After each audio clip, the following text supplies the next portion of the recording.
Hi friends, అందరికీ నమస్కారం. ఈ వీడియోలో నా భార్యకి, మా అత్తగారికి నా ఆస్తి అమ్మకాన్ని గురించి యూట్యూబ్ ద్వారా తెలియపరచాలనుకున్నాను. ఏది కూడా నేను నిర్ణయం ఏది తీసుకున్నా నేను యూట్యూబ్ ద్వారానే అనుకున్నాను. కాబట్టి నన్ను పెళ్లి చేసుకున్న నా భార్యకి, ఆమెను కన్న తల్లికి యూట్యూబ్ ద్వారా విన్నవించుకుంటున్నాను. ప్రభా, నైట్ నేను చాలా విషయాలు వేరే ఒక మహానుభావుడితో మాట్లాడి మన ల్యాండ్ అమ్మేశాను. 13.5 లక్షకి అమ్మేశాను. ఆ అమ్మకుండా ముందు మా అన్నదమ్ముల ఒపీనియన్, మీ మిస్సెస్ ఒపీనియన్ అంతా తీసుకోమని చెప్పేసి అడిగారు. ఒకసారి మళ్ళీ కన్ఫర్మ్ చేసుకోమని అడిగారు. అడిగితే సరే సార్, లేదు సార్ మాట్లాడాం, ఎవరు వద్దన్నారు, మేము వేరే వాళ్ళకి అమ్మానంటే, లేదు మీరు కన్ఫర్మ్ చేసుకోండి, ఆ తర్వాత మాట్లాడదామని అన్నారు. సరే సార్ అన్నాను. అన్న తర్వాత నీకు ఫోన్ కూడా తెలియదు, ఈ వీడియో ద్వారానే. ఈ వీడియో చూసి నాకు కాల్ చేయి, ఇప్పుడే అప్లోడ్ చేస్తాను. సో అమ్మకి చెప్తున్నాను, అత్తయ్య నీ కూతురిని బాధ పెట్టుండొచ్చును, చాలా ఇబ్బందులు పెట్టుండొచ్చును, పిల్లలు చాలా కాలం పుట్టలేదని చాలా హింసలు కూడా పెట్టుండొచ్చును, కానీ ఎక్కడ తగ్గకుండా నా భార్యకి తక్కువ చేయకుండా ఆ బాధలు పెట్టుండొచ్చు. కానీ ఎవరి ముందు చేయి చాచకుండా, ఎవరింటికి పనికి పంపించకుండా, ఎక్కడ ఏ షాప్లో పనికి పెట్టకుండా, ఎక్కడ కూడా నేను ఇబ్బంది పెట్టకుండా, నేను ఒక రాజు భార్య ఎలాగైతే ఉంటుందో నగలేకపోయినా కానీ ఆ రాణిలాగా పెంచుతూ వచ్చాను నా భార్యని. ఈరోజు ఏమీ లేకుండా నేను ఊడ్చుకుని వెళ్ళిపోయాడు అంతా అమ్మేస్తున్నానంటే, నాకు ఇవి ఏమీ లేకపోయిన పర్లేదు, నా బిడ్డ, నా కూతురు మాధవి ప్రియ, ఆమెని సాకి పెద్ద చేస్తే చాలు. ఇవి చేయాలంటే ఫస్ట్ నాకు ఈ ఫైనాన్షియల్ ఇబ్బందులు ఉండకూడదు, ఇంకా సినిమాలు ఎదగాలంటే ఇవన్నీ ఏం అడ్డు ఉండకూడదు. ఇన్ని సంవత్సరాలు, పెళ్ళి 29 సంవత్సరాలు అవుతా ఉంది అత్త. మీకే చెప్తున్నాను అత్తగారు, పెళ్ళై 29 సంవత్సరాలు అడుగుపెట్టింది.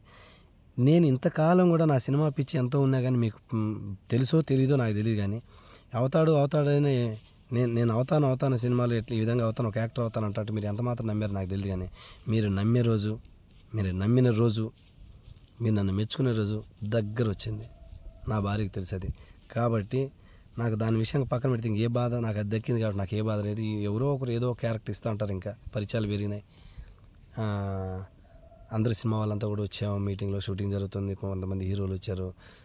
వాళ్ళ కాంబినేషన్ లేదో నా చిన్న పెద్ద, నేను హీరో కాకపోయినా, పెద్ద ఆర్టిస్ట్ కాకపోయినా, చిన్న క్యారెక్టర్నా వస్తూ ఉంటాయి. కానీ ఇప్పుడు చేసే సినిమాలో మాత్రం ఒక పెద్ద క్యారెక్టర్, మంత్రగాడి క్యారెక్టర్ చిన్నగా బీభత్సంగా ఉంది, కానీ అది నాకు తృప్తినిస్తూ ఉంది. వెనకాల 3 సినిమాల్లో నాకు ఆఫర్ వచ్చిందక్క.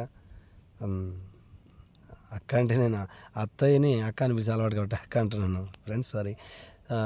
ఇది అత్తయ్య పరిస్థితి. నువ్వు నీ కూతురునిచ్చావు నాకు, నీకు చెప్పాల్సిన బాధ్యత నాది. ఆస్తులు గీస్తులు అమ్ముతాను. మా మామయ్య చనిపోయాడు కాబట్టి, ఎంతైనా మా అత్త కాబట్టి, అత్తకు ఒక మాట తల్లి స్థానంలో నీకు చెప్పాలి కాబట్టి నేను డైరెక్ట్గా ఎవరికి చెప్పలేదు, యూట్యూబ్ ద్వారానే చెప్తున్నాను. సో నేను ఆస్తి అమ్మేస్తున్నాను, 13.5 లక్షకి అమ్మేస్తున్నాను. కాదంటే ఆ మహానుభావుడికి ఒక 50,000 ఇస్తే ఇవ్వచ్చు. మా అన్నదమ్ములకు ఒకసారి యూట్యూబ్ ద్వారానే ఇంటిమేట్ చేశాను. వాళ్ళు నాకు కాల్ చేసి వాళ్ళు కావాలంటే తీసుకుంటారు. ఈ విషయంలో నేను ఇల్లు అమ్మిన దాంట్లో కానీ, ఈ ఆస్తి అమ్మేదంట్లో కానీ ఎట్టి పరిస్థితుల్లోనూ మా అన్నదమ్ములు కానీ, మా అన్నదమ్ముల పిల్లలు కానీ కారకులు కారు. నేను నాశనం అయిన దాంట్లో నేనే కారణం తప్ప ఎవరు కాదు. మా అన్నదమ్ములని రుద్ది పడేశాను. నేనేమన్నా మాట్లాడుంటే మళ్ళా చెప్తాను, సారీ చెప్పి వెనక్కి తీసుకుంటున్నాను. ఇది నిజం, ఇది తథ్యం, నమ్మండి.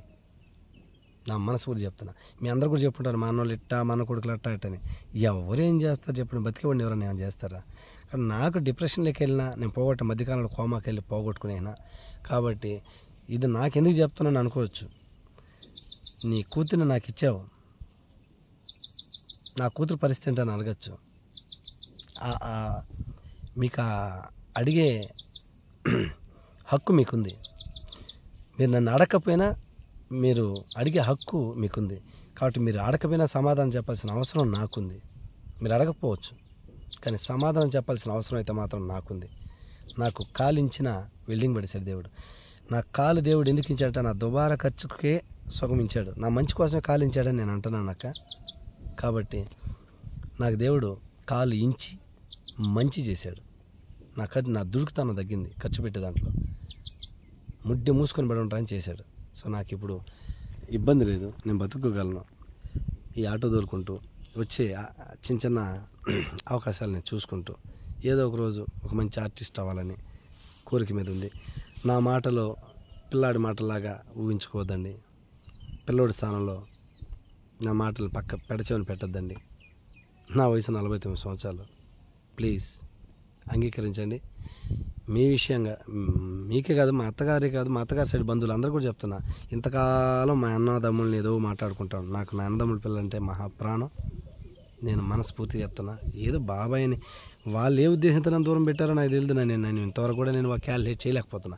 నన్ను దూరం పెట్టారు, ఎందుకు పెట్టారో నాకు తెలియదు. బాబాయ్ బతకలేదనా, లేదా చదువుకున్నాడు కదా సంపాదించలేదనా, లేదా ఇంకేమన్నా కోపమన్నా, whatever it may be, I leave it. I don't care about that. కాబట్టి నాకు మా అన్నదమ్ముల పిల్లలంటే ప్రాణం, మా అన్నదమ్ములంటే ప్రాణం, అట్నే అత్తగారంటే కూడా ప్రాణం, అప్పచెల్లెలంటే ప్రాణం, బంధువులంటే ప్రీతి. నేను బతకగలను. నేను ఇప్పుడు హ్యాపీగా ఉన్నాను. కాదంటే అప్పులోళ్ళకి అప్పులు ఇవ్వాలా, వాళ్ళకంటూ ఇచ్చేస్తే ఏ బాధ ఉండదు. మిగిలినప్పుడు నేను కష్టపడి నేను తీర్చేసుకోగలను. నేను ఈ ఆస్తి అమ్మేసి అప్పు కట్టేస్తే మిగిలినప్పుడు నేను కట్టుకుంటూ ఉంటాను కదా. మళ్ళీ ఎవరన్నా ఆస్తి లేకపోతే ఎవరన్నా అడగలరా? లేదు ఇప్పుడే మిమ్మల్ని అడగలను, డబ్బులు ఇవ్వండి 5,000 10,000 లేదా 10 లక్షలు ఇవ్వండి, నేను అడగలేదు కదా. అమ్మొద్దు అంటే అడగాలని ఇంకొక వీడియోలో చేశాను తప్ప అంతకన్నా మించి కాదు. కాబట్టి అమ్మిన తర్వాత మళ్ళీ ఎవరిని ఎందుకు అడుగుతాను? నేనే కష్టపడి తీర్చాలి కదా. మనిషి ఈరోజు ఇలా ఉన్నామంటే రేపు ఎలా ఉంటామో మనకు తెలియదు. అంతెందుకు, పార్టీ పరంగా ఈరోజు కౌంటింగ్ జరుగుతూ ఉంది. పొద్దున్నే టీడీపీ ముందంజలో ఉంది, వైసీపీ లేదు. మొన్నటిదాకా వైసీపీనే గెలుపు, వైనాట్ 175 అని చెప్తున్నారు. ఈరోజు ఓటమి పాలయ్యే పరిస్థితి. నేను టీవీ కాడ ముందు లేను, ఎందుకంటే నాకు రాజకీయ పిచ్చి కూడా నాకు అంత పెద్దగా లేదు. పైకి మాట నాకు అంత పెద్ద పిచ్చి లేదు. నా గోల్ సినిమా, నా ఆలోచనలు అవి. ఏదో మాట్లాడినట్టు మాట్లాడుతున్నాను. ఏది కూడా శాశ్వతం కాదు. జీవితంలో గెలుపు ఓటమి జరుగుతూ ఉంటాయి, కష్ట నష్టాలు వస్తూ ఉంటాయి. ఇవన్నీ తెలిసి నేను మధ్యలో కోమాలకి వెళ్ళిపోయిన తర్వాత, ఏంది కోమాలంటే యాక్సిడెంటే కాదు, నా మైండ్కి యాక్సిడెంటే, నా ఆలోచనలకి యాక్సిడెంటే నేను వెళ్ళిపోయాను. కాబట్టి నేను మిమ్మల్ని ఏదైనా బాధపెట్టుంటే, అత్తగారి విషయంలో బాధ పెట్టుంటే, నా మనస్ఫూర్తిగా నా అత్తకు కూడా క్షమాపణ కోరుకుంటున్నాను. అత్త, నన్ను మన్నించు. తల్లి స్థానంలో ఉన్న నిన్ను దూషించి మాట్లాడి ఉండొచ్చును. నాకు పిల్లలు లేదు కదా, నాకు ఇంకో పెళ్లి కోసం ఆలోచించవచ్చు కదా అని చెప్పి మాట్లాడి ఉండొచ్చును. సో దాన్ని నేను వెనక్కి తీసుకుంటున్నాను.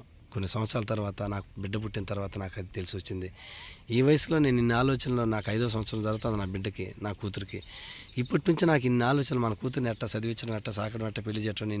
నేను నీకు 2 కూతురు 1 కొడుకు పుట్టినప్పుడు, నువ్వు కష్టాల్లో ఉన్నప్పుడు నీ బిడ్డల గురించి నువ్వు ఎట్టా ఆలోచించుంటావు ఇప్పుడు అర్థం చేసుకోగలను. కానీ ఆ రోజు నాకు అర్థం కాలేదత్త.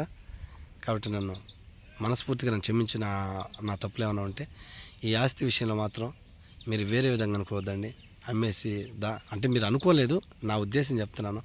మా అన్నదమ్ములకు ఒకసారి మళ్ళీ తీసుకుంటే, మా అన్నదమ్ములే తీసుకుంటే బాగుందని నా ఆశ. అందుకని ఈ వీడియో చేసి పెడతాను. మా అన్నదమ్ములు కూడా ఒక వీడియో పెట్టాను, వాళ్ళు ఏం చెప్తారో చూడాలా. వాళ్ళు కాదు అని అంటే నేరుగా రమ్మని చెప్పి, ఎవరైతే బేరం ఆడారో వాళ్ళని రమ్మని చెప్పి వాళ్ళకి ఇచ్చేయడమే. నేను ఇదివరకు కూడా నేను పూర్తిగా వేరే వాళ్ళకి అమ్ముతాననే డెసిషన్ తీసుకోకుండా ఉన్నాను. రాత్రి మాట్లాడినాను, అయిపోయింది. తర్వాత ఒక ఛాన్స్ మా అన్నదమ్ములకి. ఉంటానత్త. తల్లి స్థానంలో ఉన్న మా అత్తగారికి మరొకసారి దేహాన్ని కోరుకుంటున్నా. నీ పట్ల నేను దూసుగా ఏదైనా మాట్లాడుంటే, ఉంటే కాదు ప్రవర్తించాను కూడా. నా బాధ, నా కోపం అది. కాబట్టి మనస్ఫూర్తిగా నా గుండెల మీద చేసుకొని నా మనస్ఫూర్తిగా మీకు క్షమాపణ చెప్పుకుంటున్నాను.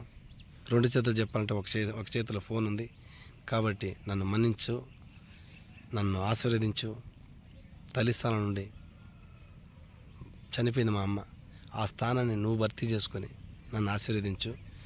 నీ అల్లుడు ఒక గౌరవప్రదంగా బతకాలని దీవించు. నేను బతుకుతాను కూడా. 2 నెలల్లో నువ్వు కూడా గర్వంగా చెప్పుకునే రోజు వస్తుంది. ఉంటానత్త. అందరికీ బాయ్ ఫ్రెండ్స్, థ్యాంక్ యూ.